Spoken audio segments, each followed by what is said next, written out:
the Inspired Parenting Radio Show with host Sandy Sedgbeer, where our mission is to inspire conscious parents, families, and educators by bringing you the latest research and thinking on supporting today's highly evolved children to fulfill their potential as healthy, confident, resourceful, and emotionally intelligent individuals.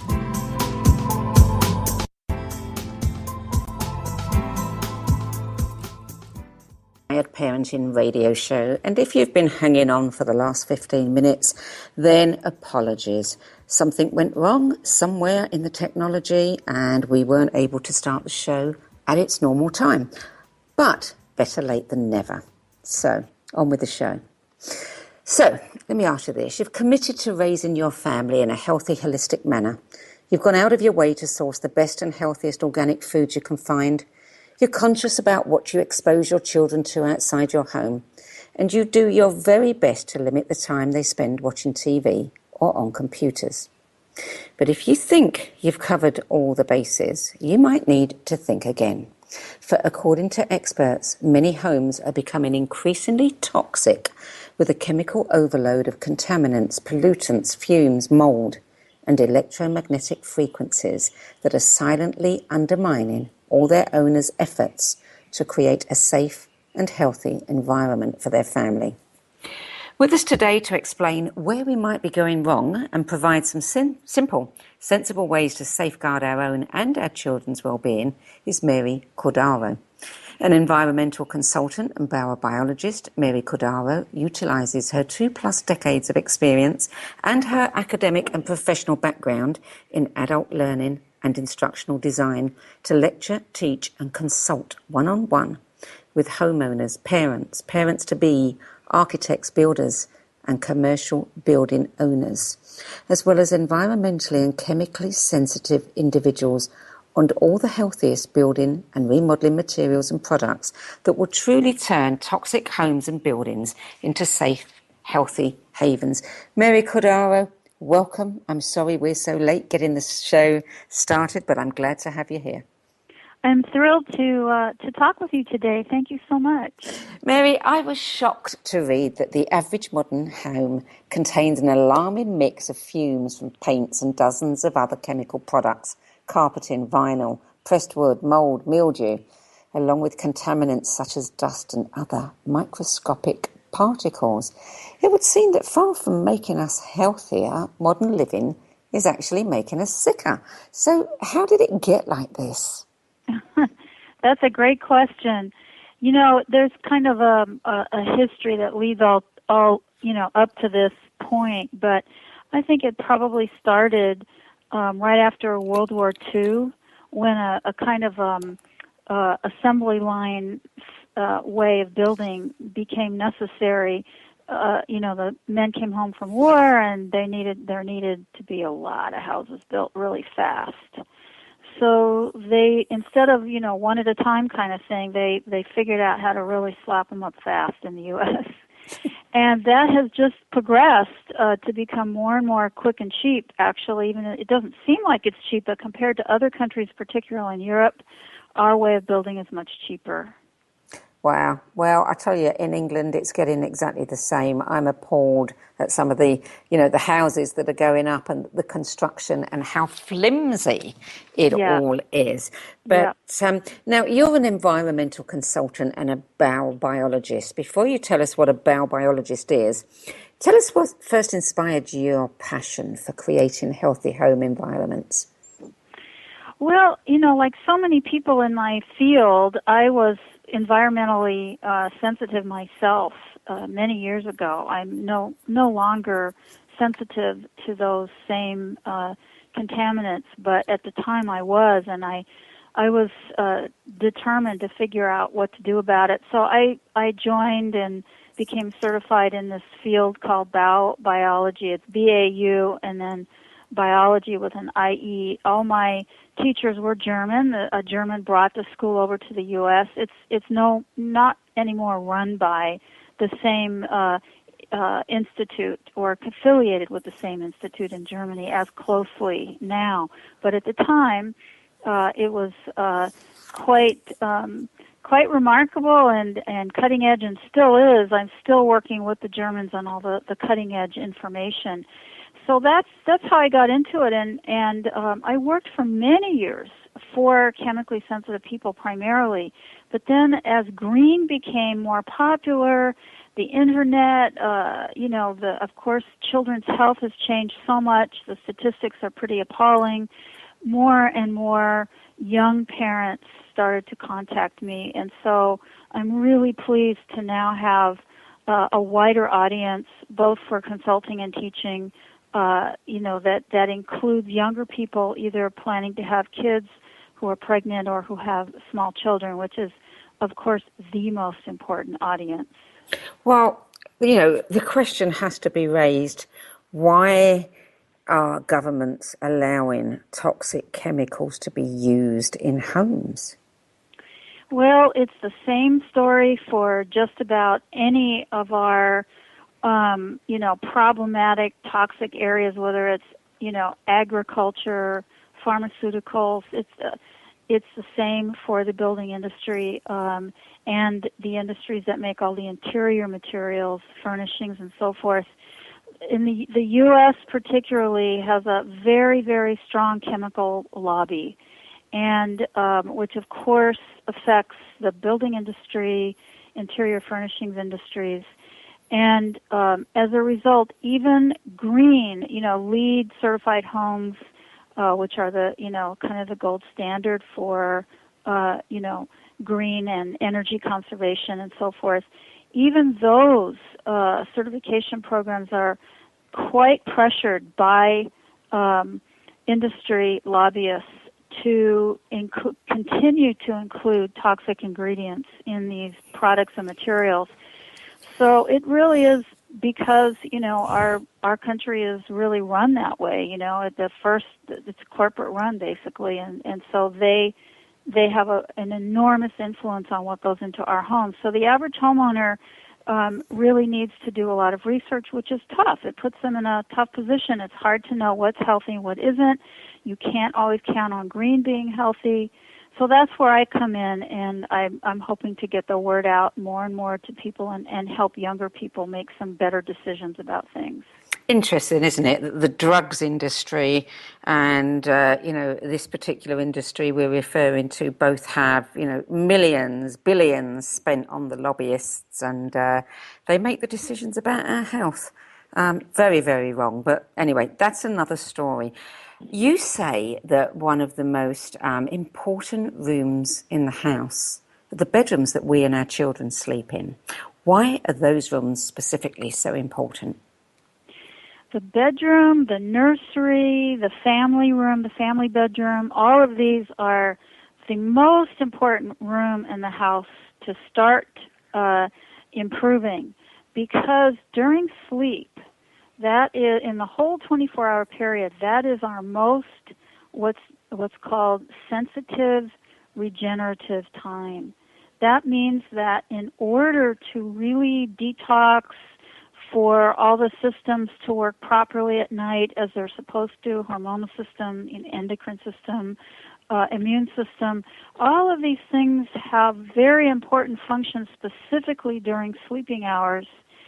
And that is why we are more sensitive during that time, and we're designed that way.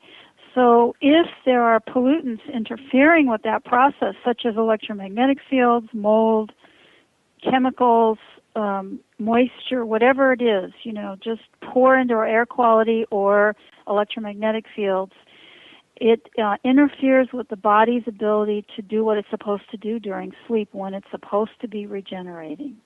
Wow. Even the bed that we're sleeping on. Oh, the bed is the most important piece of furniture in the house. That is the most important one, and so that it's really, I think if somebody can afford to get an organic mattress, that's where you want to put your money, and maybe cut back in other areas so that you can really do your body a favor and get something really healthy, because the difference between a conventional mattress and an organic is pretty big. Yeah, I mean, it's just, it's mind-boggling. I was reading some of the notes on your website, that you say that our rooms are filled with so many comforts that we associate with a quality night's rest, overstuffed down pillows, comforters, 300 thread count sheets, TVs, stereos, fountains, and yet these comforts may be the exact culprits behind our maladies. That's right, absolutely. I mean, the bedroom really needs to be pristine and super simple, as simple as possible. It should really be for sleeping, not for with entertainment, media centers, all kinds of things plugged in, computers, products and materials that put out fragrances, all of these fancy bed products that are treated with chemicals, the bedding, the sheets, the coverlets, and so forth. These are mostly, 90% of the products out there are really not good for us to sleep with. However, there's a huge growing industry for alternatives. And all it really means is, and I think this is the big message when anyone is trying to improve, improve the way they eat, what's in their bedrooms and homes, this is across the board. You have to learn to prioritize and put your money into the most important aspects in your home and cut back on the unnecessary things. The fun stuff at the mall that you're going to throw away in a year, that kind of thing. So it's a mindset, it's wrapping your mind around what's most important and letting go of the things that really aren't necessary. So it really comes down to parents having to do their due diligence and examine what it is they're buying and That's see right. what alternatives are available. You offer some great advice. You talk about, getting, making sure that the mattress is made with high quality natural components such as organic cotton, pesticide chemical free or organic wool, natural latex. Are the places supplying all of these things easy to find? They're, certainly much more visible and easy to find than they used to be.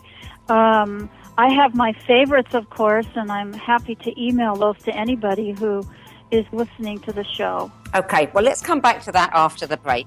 You're listening to the Inspired Parenting Radio Show. I'm Sandy Sedgbeer, and I'm speaking with environmental consultant and bowel biologist Mary Cordaro. We'll be back in a few moments. This is OTR-FM of the IOM Radio Network. Have you ever wondered how to change your love paradigm? The secret key is finding a love partnership, not just a regular connection. How do you find these? Through conscious relationships. Ascending Hearts Dating is a dating site for people like you that believes in second chances and a different type of spiritual connection. Try Ascending Hearts for free today at ascendinghearts.com. and change your love paradigm. Ascending Hearts, the premier dating community for the spiritually awake.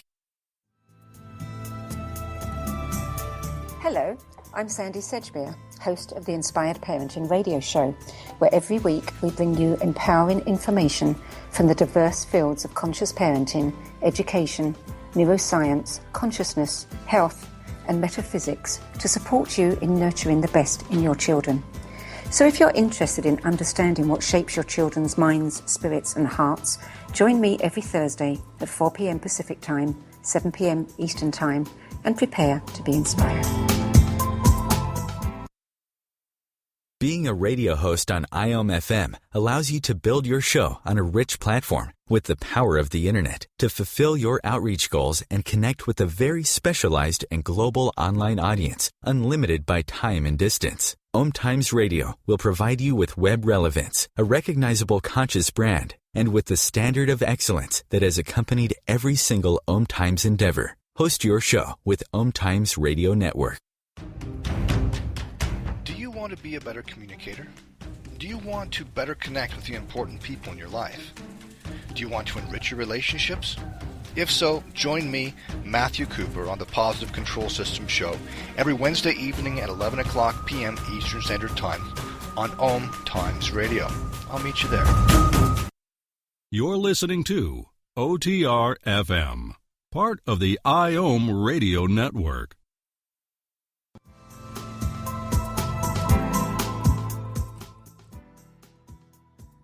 I'm speaking with environmental consultant and bowel biologist Mary Cordaro about how we can keep our homes and our families from falling victim to sick building syndrome. Mary, electromagnetic frequencies, paint and moisture, all of these can also cause tremendous problems. Let's start with EMFs. What exactly are they? Where do they come from? And how can we protect ourselves from them? Well, EMFs, often referred to as EMR, stands for electromagnetic fields or electromagnetic radiation. And these are frequencies. They're measurable, proven frequencies that come from wired sources like power lines, the wiring inside your walls, the cables that you use to plug into the wall to turn on, to run your lighting and your appliances. So wired sources is one big area, and wireless sources are another big area, another big source of electromagnetic fields. They can all be measured, tested with certain types of equipment. I have been trained to test for electromagnetic fields, and there are a number of really, really good full-time electromagnetic field inspectors who test and give recommendations for remediation. The wired sources are all we used to have, and that's how I began, helping people to figure out how to eliminate the electromagnetic fields from wired sources.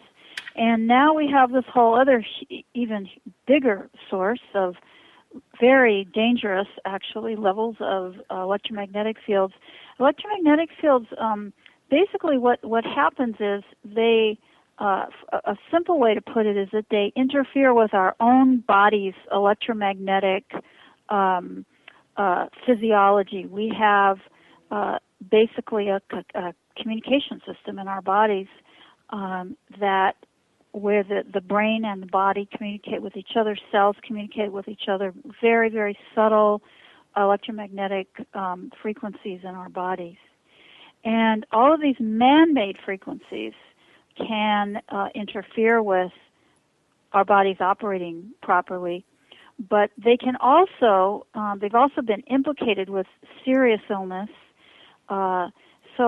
People can have anything from something subtle like insomnia or headaches, all the way, sometimes joint pain from electromagnetic pains, all the way to something really acute and more serious. In children, it can be behavioral issues. Teenagers, they're starting to put two and two together with depression, even suicidal tendencies, where there's too much wireless in a school, for example. There's a growing population of teens that are reacting to Wi-Fi in schools. And then to, tumors, cancer from cell phones being held to the head too long for too many years, and many other serious diseases. There's a really good what's called a meta study online that really summarizes all the best studies that have been done on electromagnetic fields and health effects, and it's called the Bio Initiative Report.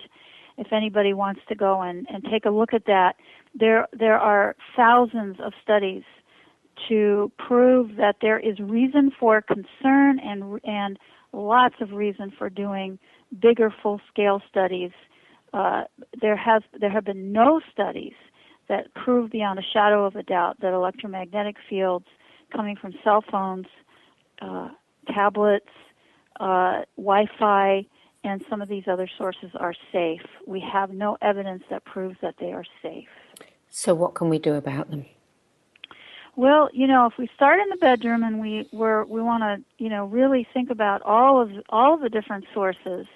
If we start with the wired sources, and again, really thinking of the bedroom as a place for rest as opposed to entertainment from electronic devices.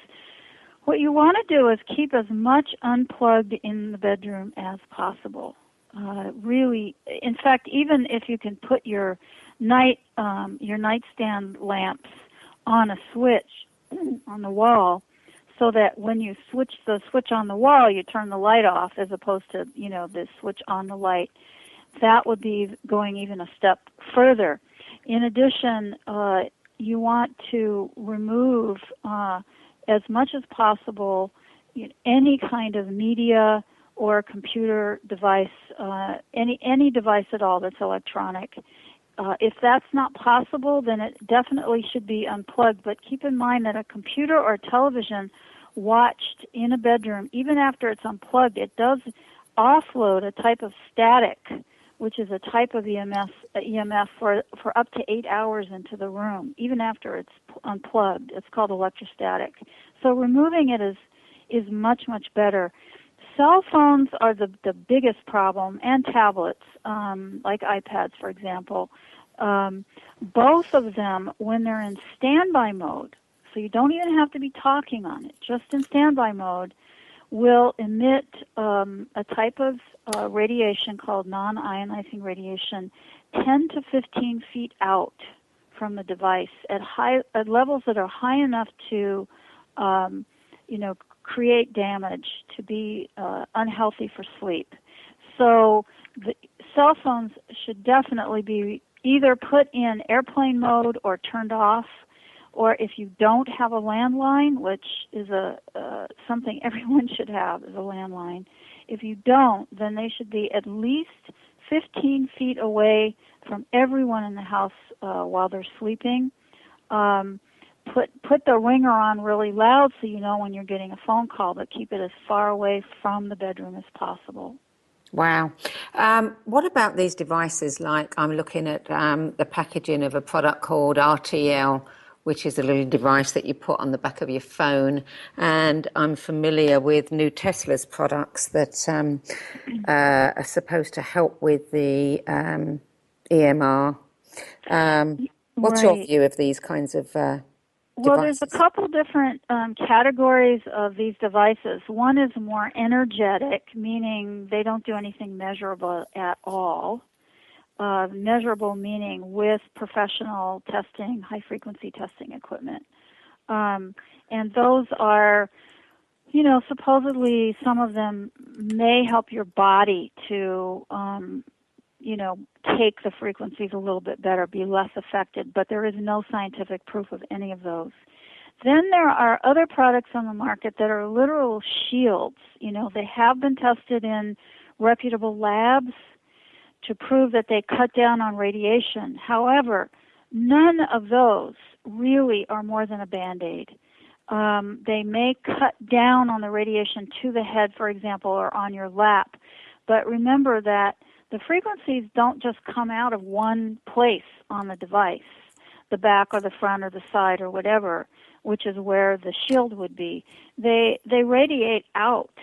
So, there's nothing wrong with these shields, but it doesn't really decrease the potential health effects enough to give you peace of mind. You should only use those after you have already greatly reduced exposure. By cutting down on the time that you talk in general, by using hands-free as much as possible, using a landline at home instead of a cell phone is possible. And when you're speaking on the cell phone, never put it on your head, because the most damaging effects are from the heat effect when it's right on your head. And there's really no proper way to completely shield for that. So you want to use a headset. The best type to use is what's called it has a blue tube, BLUETUBE, blue tube or air tube with what's called a ferrite bead, and FERRITE. And both of those, when you use both of those and you talk on the cell phone, you're eliminating some of the highest levels that your body is in. But if you still need to really, minimize exposure, because again, you are in a 10 to 15 foot radius of unhealthy levels anyway. So exposure reduction is most important. Same with Wi-Fi. You know, if you have to have Wi-Fi, turn it off at night. And best is to have wired internet. And by the way, there's a great article, I shouldn't say great since I wrote it, but it's a comprehensive article on all of these tips on a website called the Weston A. Price Foundation's website. And it's if you just Google my name and then EMR, you'll go to that article on the Weston Price Foundation's website, and it's very comprehensive, and it will give you all the exposure reduction steps to take. Wonderful, and I'm very familiar with the Weston Price Foundation site. Moisture. Now, so many homes these days have a master suite with an ensuite bathroom, and you're saying that is not good. Yeah, unfortunately, it's better to keep the bathroom completely separate if possible, but there are some things you can do to, again, minimize the problem.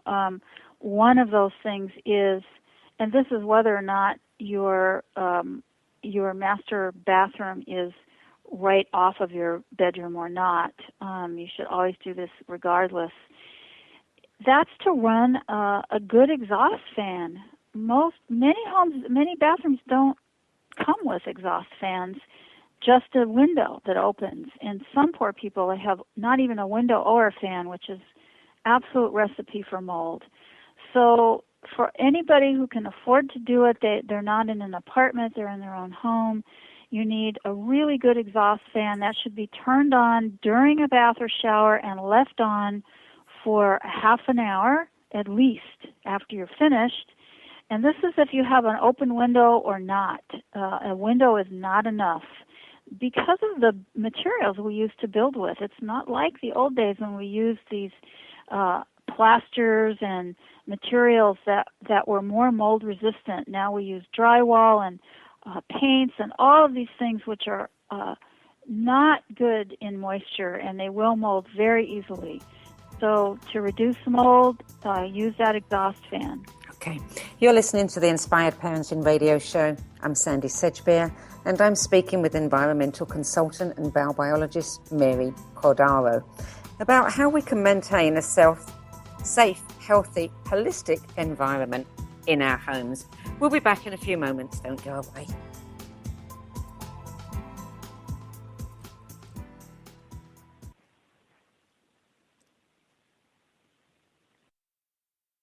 This is OTR FM, part of the IOM Radio Network.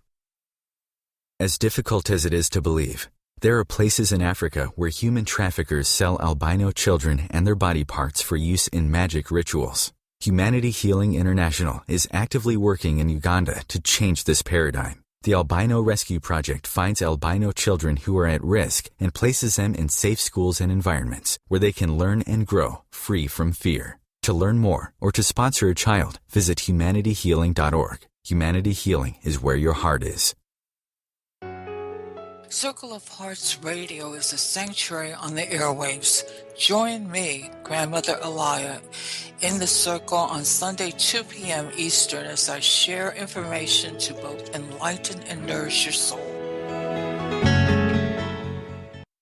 Host your show on IOM FM, the radio network of OMTimes Media, one of the more recognized brand names in the conscious community, and is backed by the extensive marketing reach of OMTimes. Hosting a show on IOM FM immediately connects you with our extensive dedicated community.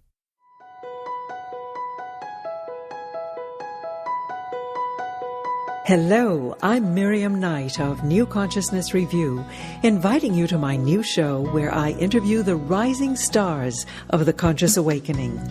We'll explore the many faces of consciousness in action and intriguing perspectives on life, the universe, and everything in between. Join us each Wednesday at 2 p.m. Eastern on the Rising Stars Show. You're listening to OTR FM, part of the IOM Radio Network.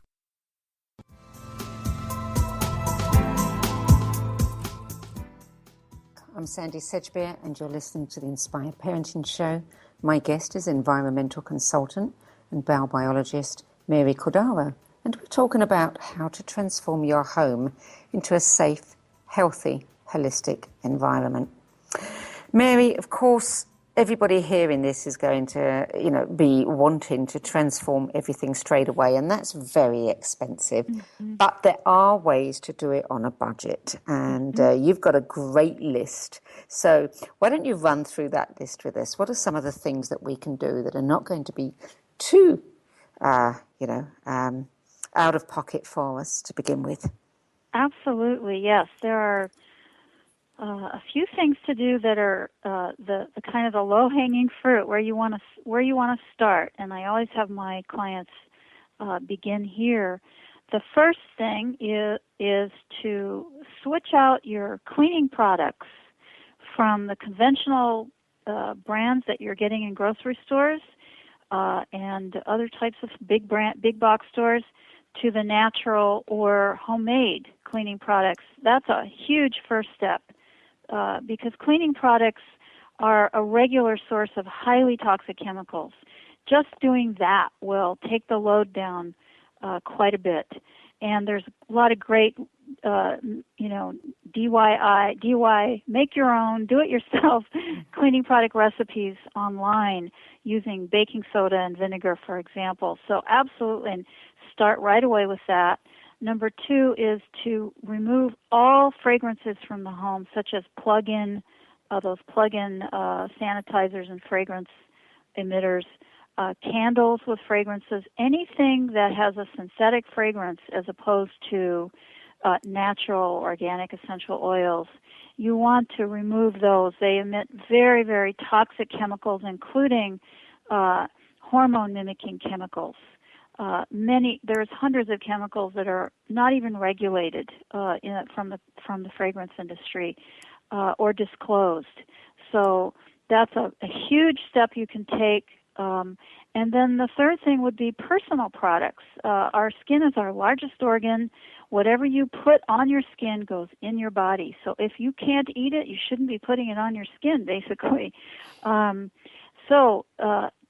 Non-toxic personal products for the hair, face, body, makeup, those are easy to switch out as well. They may be more expensive than something you get in the drugstore, but it's a very, very worthwhile investment. Some of these makeup products have lead in them, for example, and many toxic ingredients. Not enough time to go into here.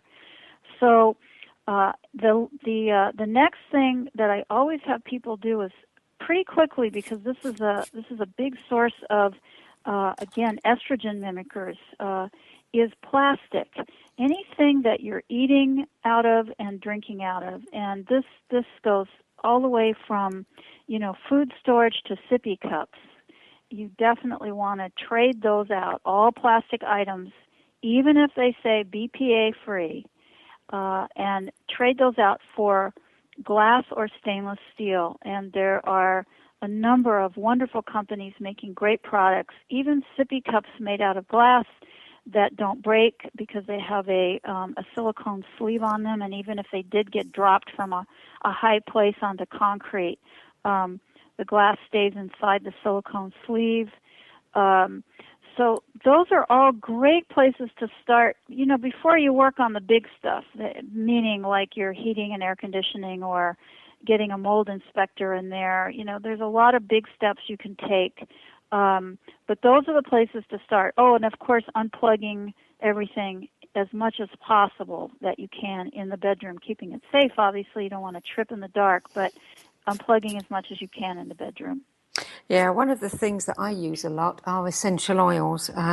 There's a wonderful lady called, now I've forgotten her name, odds on. I'll think of it in a minute. But Valerie Ann Werwood, and she does some wonderful books called The Fragrant Pharmacy, and she uses pure essential oils in the kitchen, in the home, I've always found them to be much better, better than the chemicals. Great. Yeah, that's great. If a product says fragrance on it, and it doesn't say that the fragrance is made from an organic essential oil, then that fragrance is toxic. So just that, I would just purge everything in the house that has the word fragrance on it. And we're talking laundry products, everything. And obviously, even the things I just suggested are going to cost some money, right? They're just the least expensive things to do. So go slowly, step by step. You don't want to cause stress. But all of those items I just discussed will make an enormous difference in your body burden of chemicals that have accumulated, as well as in your children's. They call that the body burden. That's the level of accumulated chemicals in the body that increases over time. And children are most sensitive, especially because their bodies are still growing. Some of the systems in babies, for example, are still developing. But all the way through the teen years, children are very, very sensitive, and their body burden needs to be as low as possible. So all of these things will help a lot. Well, and some of the things you mentioned, I mean, are going to be a lot cheaper. You know, baking soda, vinegar, right. even half a lemon, you know, cleaning your chopping boards with just pure lemon juice. Absolutely. That's super cheap. And, you know, there's walnut oil can be used to oil cutting boards. You know, you can get walnut oil from the health food store. It's very inexpensive. So, yeah, going online to look for make your own cleaning products, there's a lot of great options, and it will definitely cost less if you make your own, definitely, than what you'd buy in the grocery store or at a big box store.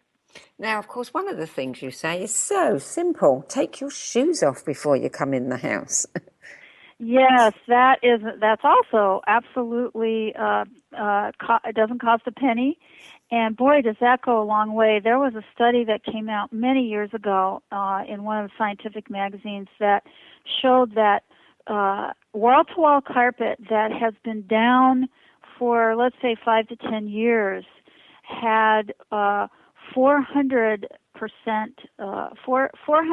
more pesticides in it than in homes where people walked in the house with street shoes, than people who took their shoes off. And that's because our shoes pick up everything. I mean, think about what is on the bottom of your feet when you walk around outside. Everything from chemicals like pesticides to bacteria, toxic chemicals from tires, for example, solvents. I mean, there are so many, really, some of them unmentionable, disgusting. And it collects in a wall-to-wall carpet much more so than on a hard flooring, although it's better you don't wear shoes in a house at all, even if you don't have wall-to-wall carpeting. But wall-to-wall carpeting collects it. You never really get it out because it just gets ground deeper and deeper.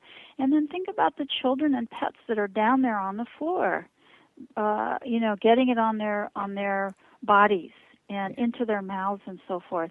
So shoes off, and just if you have to wear shoes in the house, just have house shoes, that are relegated to the house, or go barefoot or wear socks, slippers, whatever. But that will make a huge improvement on many levels, not just toxicity, but your house will stay clean much easier. You'll be able to clean less because you won't be tracking in so much stuff. And you say that wash bed linens weekly in 132-degree water. Well, that's hot water. Washing your linens in hot water once a week is a good idea to cut down on dust mites. Dust mites are these really ugly-looking little bugs that grow quite readily in almost everybody's mattress, unless it's made with organic or pesticide-free, chemical-free wool underneath the cover. Because all the other materials, synthetic mattress materials, even cotton, down, they all are great breeding grounds for dust mites, which propagate and then leave behind their feces, and the feces are what a lot of people tend to be allergic to. But I always say, even if you're not dust mite sensitive, that's kind of yucky thing to sleep with, right? So might as well just wash your sheets weekly in hot water to decrease the dust mites. And, leave the covers off. Don't make your bed right away. Let the moisture dry out for a while before you make your beds, because dust mites also breed much more readily in a moist environment. They live on skin cells, dead skin cells, and they are quite cozy in a moist environment. Our bodies let go of about a pint of vapor per adult body into the mattress, and that gets trapped in a conventional mattress, which dust mites just love. So that's why I said to wash, especially if you have children or you yourself are sensitive to dust mites. You want to wash your sheets once a week in hot water. Okay, and we're almost out of time now, but one other very simple thing, of course, is houseplants. Yes, now plants are good. However, I have to say that with a big caveat. If you overwater your plants, or if you are mold sensitive, you probably shouldn't have plants, because a potted plant is a source of mold. So I would keep them out of the bedroom and use other ways to clean the air. You can read about all of that on my blog or website. There's lots of tips. And make sure you don't overwater. Let the soil dry between waterings, and buy sterilized soil to begin with, so that you're not starting out with moldy soil. Mary Cordaro, I am so sorry we missed the first 15 minutes of this show, but you have given us lots of good advice here. Thank you for joining us. Thank you for having me. It's my pleasure. Thank you. Bye-bye, Mary. Bye-bye. And as Mary said, you can read articles and her blog at her website, marycordaro.com. Mary, Cordaro.com. That's all for this week. The Inspired Parenting Radio Show is brought to you by inspiredparenting.com. Do check it out. Look at all the free articles online. I'm Sandy Sedgbeer. Thanks for being with me today. I look forward to being with you at the same time next week. Till then, it's goodbye from me.